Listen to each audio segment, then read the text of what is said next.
evening. This is the People's Platform. World Suicide Prevention Day will be marked tomorrow under the theme Creating Hope Through Action. We also wanted to focus on the negative attitudes with regard to mental health, the social stigma, and a lack of appreciation for the suffering of those in distress, as well as the low priority that is given to mental health care in Sri Lanka. We've invited to our studios two guests, Professor Aruni Hapangama, Professor in Psychiatry, Faculty of Medicine, University of Kelaniya. Good evening and welcome. Thank you. We've also invited Professor Madhubhashini Dayabandara, Professor in Psychiatry, Faculty of Medicine, University of Colombo. Good evening and welcome, Professor. My first question is to Professor Aruni. If we can start with this concept of prioritizing mental health, the lack of awareness when it comes to seeking help in Sri Lanka. We know that the suicide rates in Sri Lanka are higher than the global average rates. Could you speak to us and sort of set the stage for this conversation? How important is it for us to prioritize mental health, especially given the fact that World Suicide Prevention Day is marked tomorrow? Speak to us about this aspect. Sonali, when we consider the global suicide rate, we know about almost about 700,000 people kill themselves each year. And this is around, when you consider the rates in Sri Lanka, it was quite high before the year 1995. It was around 47 per 100,000. It has now come down to around 14, 15 per 100,000. But we should not be complacent because it still means that at least 10 people kill themselves each day. Each day in Sri Lanka? In Sri Lanka. So it's quite a high figure, and especially when we compare with other countries, it's around 9 per 100,000. So Sri Lanka still has high figures. And the suicide rates, when people take their lives, it's generally we see them among people between the age ranges of 19 to 50, which is the most productive age of someone's life. So when they kill themselves, it's just such a loss to their family, their communities, the country, and the world as a whole. Of course. And suicides are preventable. Okay. Because, treatable. Because suicides may be due to various illnesses, among other causes. So if we can sort of find them, people with suicidal ideation, we can find the cause and support them, and if there's an illness which is triggering these symptoms, we can treat it. All right. Professor Madhubhashini, let's speak a bit about the factors which contribute to suicide, because this is not a sort of linear equation. There are a lot of intersectionalities: gender, sexual orientation, income bracket, profession, etc. So take us through some of the intersectionalities and the complexities surrounding suicide prevention. What are these factors that drive people towards suicide? Sonali, you are absolutely correct. It's a very complex phenomenon. So it's not just one or two factors, but a multitude of factors which would actually contribute to suicide in a community and also in an individual too. So we can probably look at it in a way where we think about individual factors which might have contributed to suicide, and then societal factors, factors which act in the household. Okay. And of course, then the wider community and country and global factors. If you look at individual factors, then we know that suicide rates are higher in certain, in males, and that in certain age groups. If you take Sri Lanka, then of course the older age group in males, and then in females, we really have a very high suicide rate in the younger age group, somewhere between 20 to 30s. Then, of course, if you suffer from a mental illness, then the most important factor which had been identified in Sri Lanka is, conflicts. relationship conflicts. Right. And then of course if you look at households and societal factors, poverty, things like domestic violence and probably use of alcohol in the household, there is ample evidence in Sri Lanka that that's a factor which leads to suicide in Sri Lanka, and domestic violence. Then of course the wider community factors like general socio-economic status of the country, and maybe things like pandemics and disasters, that sort of thing. So it's a very complex phenomenon, and even in an individual, not just one factor but several factors come together to push a person to act on something like that. Yeah. So when one feels distressed and in need of assistance but is just unable to reach out, what are the mechanisms that we have in our system, in our healthcare system, Professor Aruni, to assist? So there are several mechanisms in place. One is there are hotlines or helplines where people can reach out to. So one is at the National Institute of Mental Health. So we have a hotline which is available 24/7, manned by a trained mental health nurse. So the number is 1926. So any person who feels in distress or who feels they need to talk to someone can speak to the nurse who will talk to them, and this helpline is monitored and supervised by a consultant psychiatrist. Right. In addition, there's Sri Lanka Sumitrayo and other NGOs which also run helplines. So that is something which is freely available, and all these helplines are quite, what the person speaks to the person on the other end is kept confidential unless there are risk issues where we need to intervene. Right. In addition, all government hospitals in Sri Lanka, especially the tertiary care hospitals, the district general hospitals and base hospitals, most of them are now manned by a consultant psychiatrist. And we also have psychiatric clinics. Right. So in addition to that, there's Mithuru PSA in some of the hospitals, where especially victims of gender-based violence can come. This is in addition to various faith-based organizations and non-governmental organizations which also do a service. So this phenomenon of suicide prevention is not just an individual problem. I think societally we all have a responsibility to sort of prevent it. Professor Madhubhashini, if I could have your ideas on how we can as a society go about improving this societal connectedness, social connectedness, because the moment we isolate ourselves, there's a problem there, right? It's a difficult task. However, when compared with high-income countries, like we usually talk about, European countries like England or the United States, countries like ours or India, we have an extended family system. And one of the differences between those countries and ours is that, what we talk about is that in, distress, there is a family system which actually would, that you can reach out to. On the other hand, increasing social connectedness is very important in the current times, where especially children and young adolescents, the younger group in Sri Lanka, as I mentioned before, has very high rates of self-harm in Sri Lanka and suicide rates.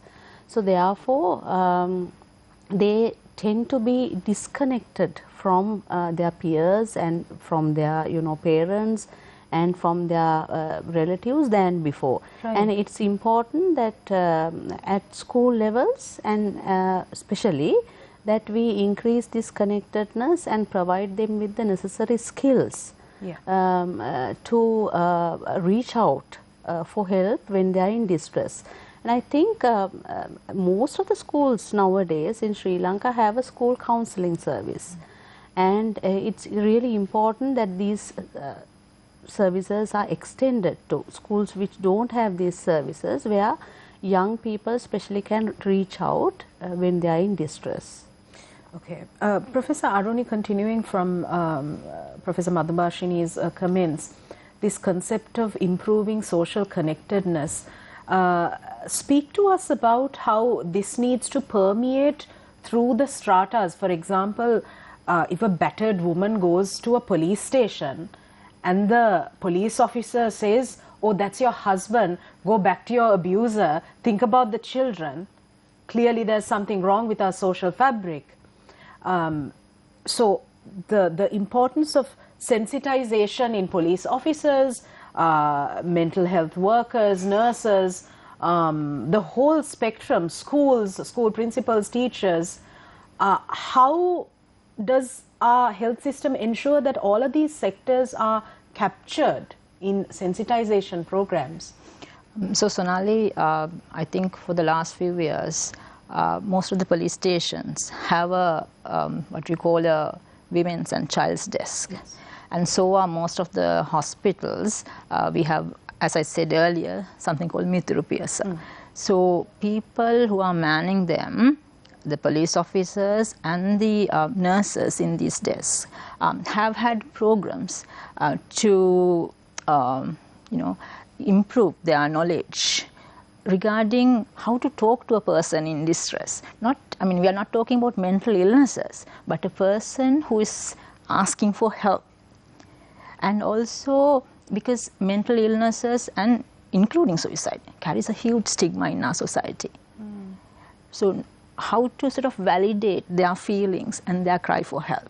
So we have been holding workshops for law enforcement authorities, especially the police, because they are the people who are manning these desks, to sensitize them to the people's cries for help.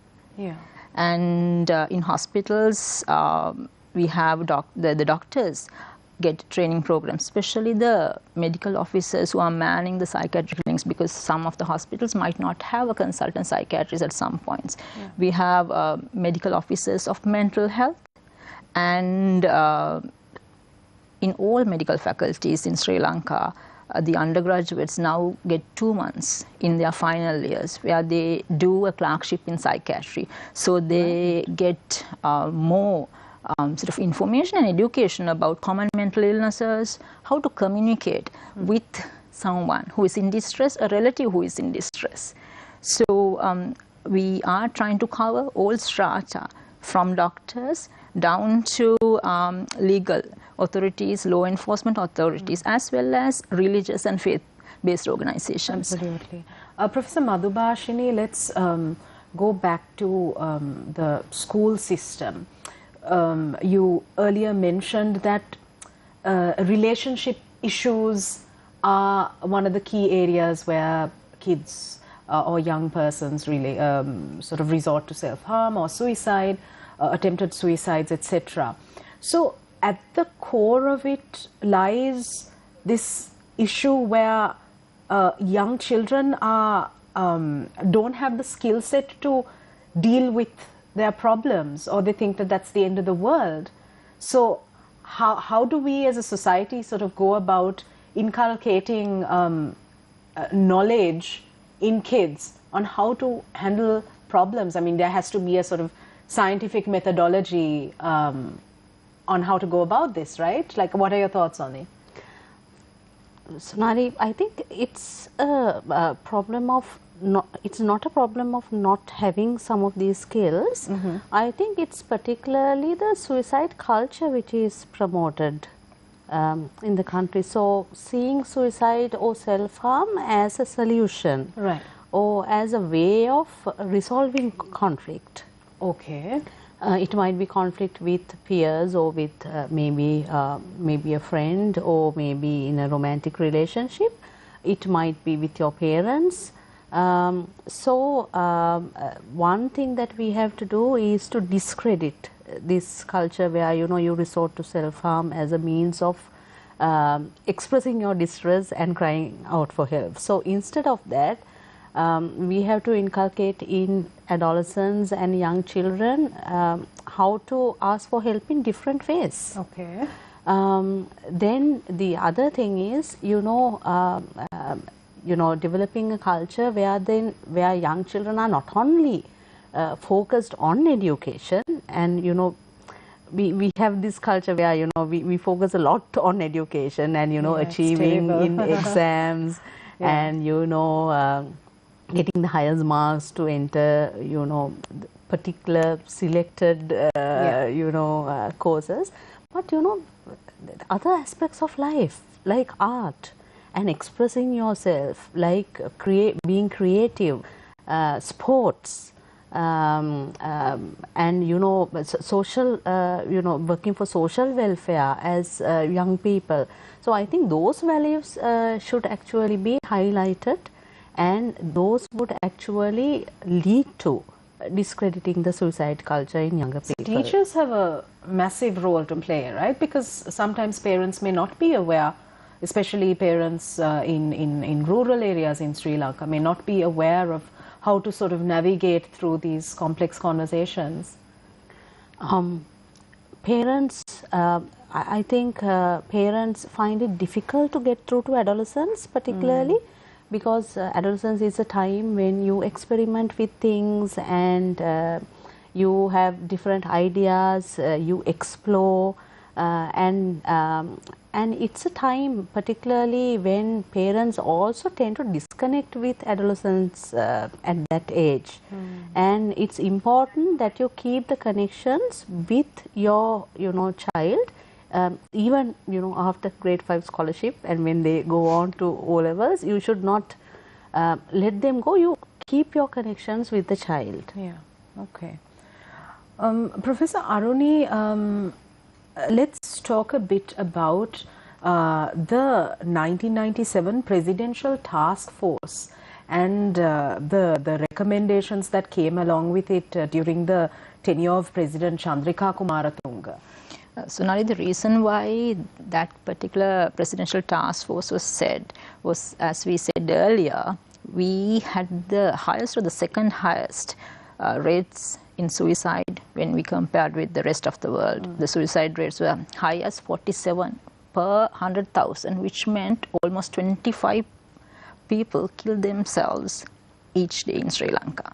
So it was a huge loss to the country. So that is why that Presidential Task Force was set up. So they recommended certain things, including minimizing the export or banning certain lethal pesticides, or reducing the harm of those pesticides. Because at that time, suicides, the rate was that high mainly because of the use of lethal organophosphate-like pesticides. Secondly, one of the other recommendations was setting up social skills or life skills in adolescents, so which was a school-based program. Thirdly, decriminalization of suicide, because what was found was when it's criminalized, people will not come for help. When someone is feeling that they have suicidal ideas or depression, and if they do act and it's not ending in suicide, if they come to the hospital, they will be reported to the police, which stigmatizes them more. Yeah. So therefore, the other recommendation, as I said, is decriminalization of suicide.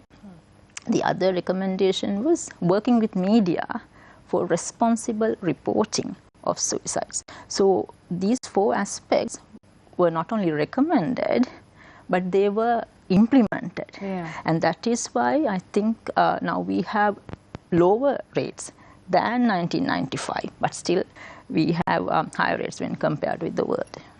Let's also very quickly, before we go in for a break, Professor Aruni, discuss the legal framework surrounding mental health in Sri Lanka. There's the Mental Diseases Ordinance, there are some pretty archaic laws in Sri Lanka, and we need up-to-date laws to ensure that people with mental health issues are protected and that the whole framework is ensured. Speak to us about the... So Sonali, the first legal framework which sort of helps the clinician and the patient was set during the British colonial times back in 1873, which was called the Lunacy Ordinance. We are still actually working with that because the last amendment was in 1956. Now we call it the Mental Disease Ordinance. So after that, we have not been able to update it. The draft act, which was made in early 2000s, is still with the legal draftman. So when a person needs help for a mental illness, or when the consultant psychiatrist or the mental health team wants to help the patient, we have to work with an archaic law which only allows us to admit the patient to the National Institute of Mental Health, which is in Angkoda, whereas the patient might be in Jaffna. Right. So it's so difficult because we are working with very archaic laws. So I think that is one of the main problems we are facing at the moment, because the draft bill is still in a draft state. So I think all stakeholders, including psychiatrists, the legislation and the public, should push for reforms which will help them.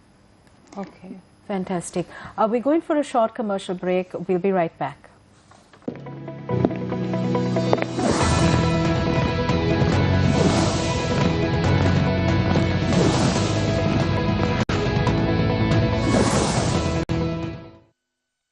COVID-19 සඳහා ආරක්ෂිත පියවර. ජනයා වැඩි වශයෙන් සිටින ස්ථානයන්හි ගැවසීම මගහරින්න. රෝගය ආසාදිත පුද්ගලයන් හමුවීමට නොයන්න. මුහුණ, මුඛය, නාසය සහ ඇස් ඇල්ලීමෙන් වළකින්න. අනවශ්‍ය ගමන් බිමන් යෑමෙන් වළකින්න. මුඛාවරණය ඉදිරිපස ඇල්ලීමෙන් වළකින්න.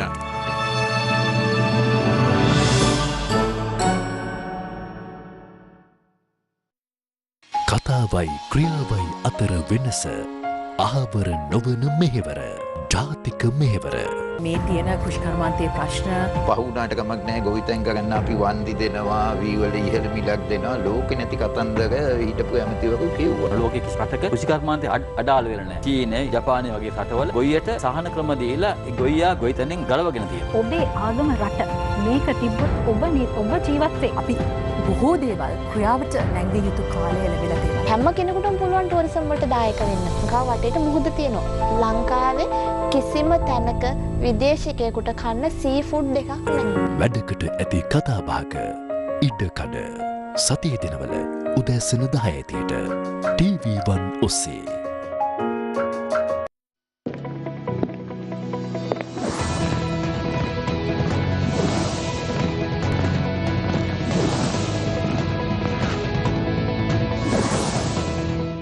Welcome back here with the People's Platform. We're in conversation with Professor Aruni Hapangama and Professor Madhubhashini Dayabandara, both professors in psychiatry. Professor Madhubhashini,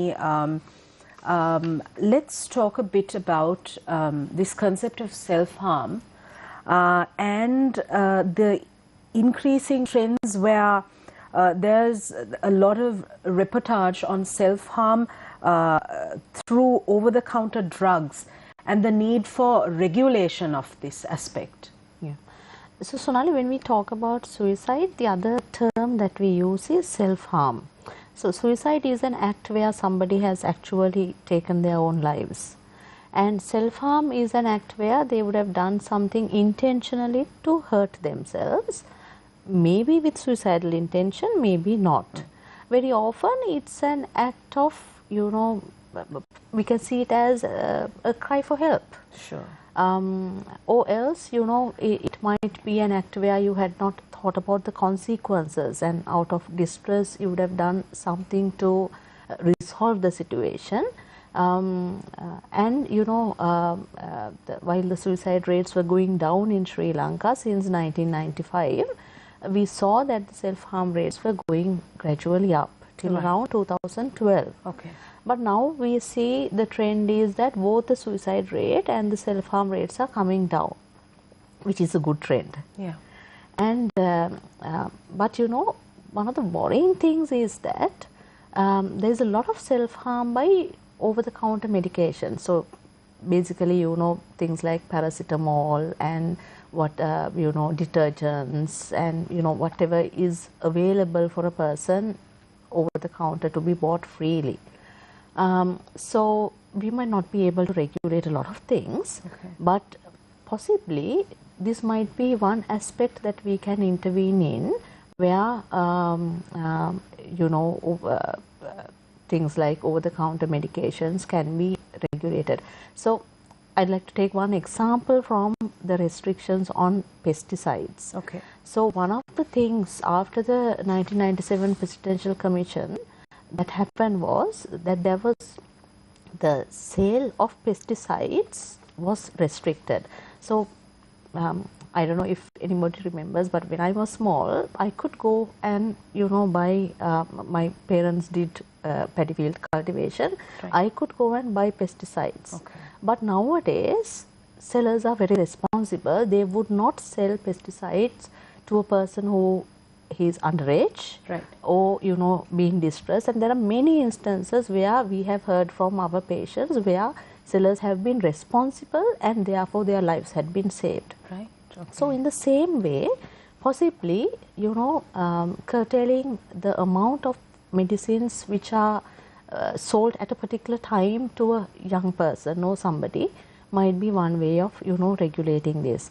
Of course, we have to understand the population, the group of people who self-harm are a little bit different from the group of people who might actually commit suicide. Okay. So they're younger, they tend to be more females, and they tend to self-harm themselves after possibly a conflict.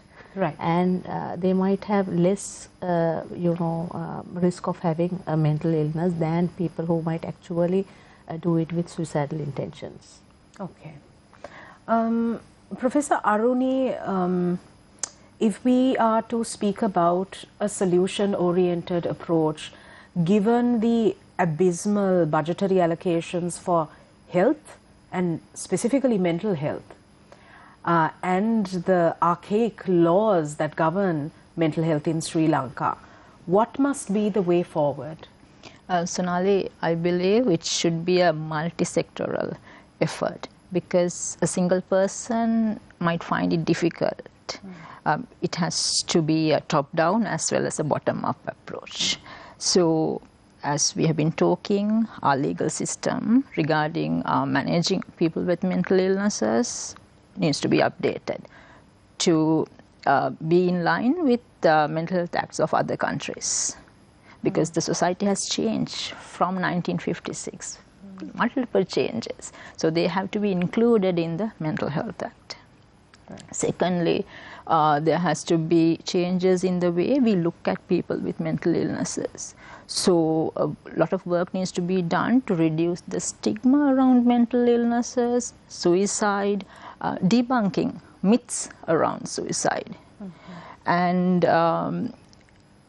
in addition, I think there has to be a lot of work done in the community level, because when you compare with Western countries, we still have what we call a holistic or collectivist society, where the extended families support the other members of the family, and religious leaders play a vital role in a person's life. So empowering the community leaders, maybe youth club leaders, religious leaders, school teachers, and building their capacity to deal with people with emotional distress, because they might act as actually gatekeepers. Right. And we know in our practice, we see the village priest begging a patient with a mental illness. Yeah. So empowering them is important. So all sectors in the society should work cohesively to reduce the stigma, and prevent suicides, as well as improve the mental well-being. Okay.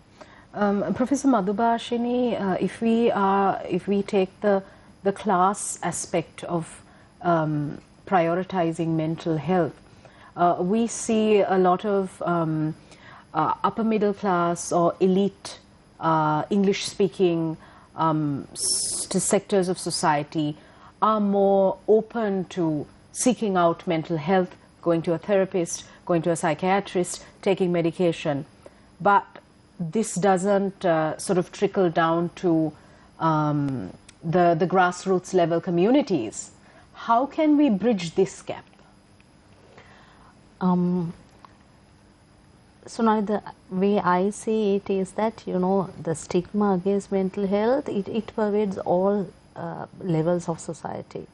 So different people see mental health and mental illness in different ways. So how we can tackle this problem is by creating mental health literacy. So education. This has to start with the schools, with the younger people. And we see that they are more aware of mental illness and they are more accepting of peers and supportive of peers who might actually have mental illness than before. And this is because partly in the school curriculum, you know, these aspects are also taught, particularly in the health curriculum, which is health is compulsory till grade 9 and then it becomes optional in grade 10 and 11. And I think we should, you know, target mental health education at all strata of the society. So it has to start from the grassroots up to the top level. So including all the stakeholders in mental health, including the consumers, the general population, plus you know, sometimes even service providers might also be stigmatized with regards to mental health. The mental health budget is very, very low. The health budget is low and the mental health budget is even lower.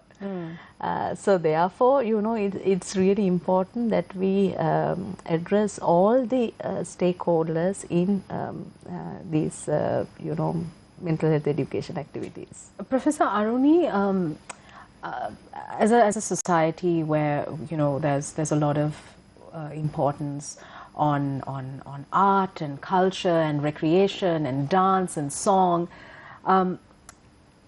don't you feel that there's a disconnect between that aspect and also the lived realities where we're so focused on rote learning and like becoming a doctor or, you know, going to university?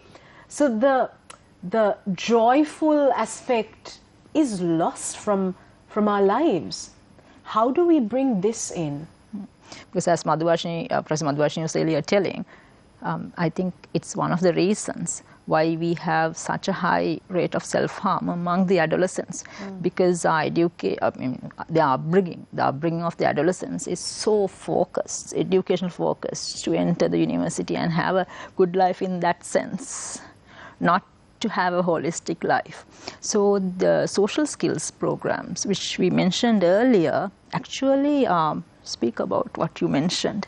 Improving their self-esteem, how to resolve a problem or a conflict, which can happen in an adolescent's life, especially because there are a lot of changes from when they are moving from childhood to adolescence. And, you know, developing hobbies and things, which are vital for their mental wellness, because I'm not talking about mental illnesses, but mental wellness. That is a concept, I think, which should be further highlighted in our school curriculums, because like Professor Madhubhashini was telling, health is taught, but that is as a subject to earn marks. But life skills should be taught so that they become healthy, responsible and productive adults. Yeah, absolutely. To sort of conclude this conversation, I'd like to again focus on this aspect of reform, which is much needed. And Professor Madhubhashini, I'd like to get your thoughts on this as well. How must the mental health paradigm now be shifted? Where are we to go with this mental health discourse in Sri Lanka, given the fact that there are problems in budgetary allocation, there are problems in creating awareness, there are so many gaps and disconnects. So in terms of legal reform, in terms of other programs that we can do, where do you see this conversation going? So I think it should be a multi-pronged approach, and all, as I mentioned before, all the stakeholders should come together. So mental health legislation is one aspect. Then skills development of the younger generation, and the culture of mental well-being being highlighted is one aspect. Then of course the resource allocation and the policies is one aspect. Of course, the development and the socio-economic development of the country plays a big role in this. On the other hand, I think we should not forget that mental ill health will also play a part in prevention, in suicide. So therefore, increasing the accessibility of mental health services to everybody in the country, and not to be segregated to only the major cities of the country is also one aspect.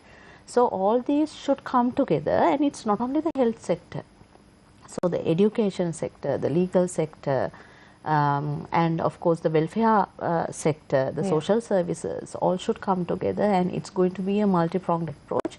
And I think it's important that we are not disconnected from each other in this effort. Yeah, because we see that government agencies especially work in silos, so one doesn't know what the other is doing. So when it comes to this mental health draft bill that is still at the Office of the Legal Draftsman, how, I mean, pragmatically, how do you see this working out, Professor Aruni? So as I said earlier, so this was drafted in early 2000s. Okay. So society has changed since then. Yeah.